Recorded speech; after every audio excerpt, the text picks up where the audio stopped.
Realme ব্র্যান্ডের phone মানে stylish ডিজাইনের সাথে প্রিমিয়াম লুক, এটা তো থাকবেই। তাছাড়া এটি হলো এই সেগমেন্টের প্রথম ফোন যেটিতে থাকছে ওয়ার্ল্ডের সুপারফাস্ট প্রসেসর ও সাথে রয়েছে 7000 mAh-এর ম্যাসিভ ব্যাটারি। তো ফাইনালি লঞ্চ হওয়া ফোনটির নাম রিয়েলমি P4X। এতে রয়েছে 144 হার্জের স্মুথ রিফ্রেশ রেট ও সাথে IP64 স্যাটিসফাইড রয়েছে। স্ক্রিন সাইজের কথা বললে 6.72 ইঞ্চির full HD plus IPS LCD ডিসপ্লের সাথে 1000-এর নিট ব্রাইটনেস পেয়ে যাবেন।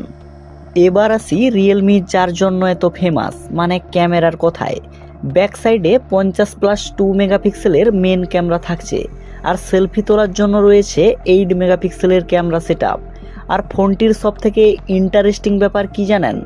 এতে সবচেয়ে বেস্ট সুপারফাস্ট প্রসেসর মানে মিডিয়াটেক ডায়মেনসিটি 7400-এর আলট্রা চিপসেট দেওয়া রয়েছে, যা সাধারণত 13 থেকে 14,000 টাকার স্মার্টফোনে পাবেনই না। যার ফলে আপনি ফোনটিতে 90 FPS-এ দুর্দান্ত গেমিং করতে পারবেন। আর সবচেয়ে অবাক করার বিষয়, এই ফোনটির অন্তত স্কোর 1 মিলিয়নের উপর থাকায় ল্যাগ ফিল করার কোনো সম্ভাবনা নেই। এতে 7000 mAh-এর বিশাল বড় ব্যাটারি থাকায় আরামসে 2 দিনের ব্যাটারি ব্যাকআপ পেয়ে যাবেন। তাই আপনি যদি 13 থেকে 14,000 টাকার মধ্যে একটি অলরাউন্ডার স্মার্টফোন কিনতে চাইছেন, তাহলে রিয়েলমি P4X ফোনটি বাই করতে পারেন।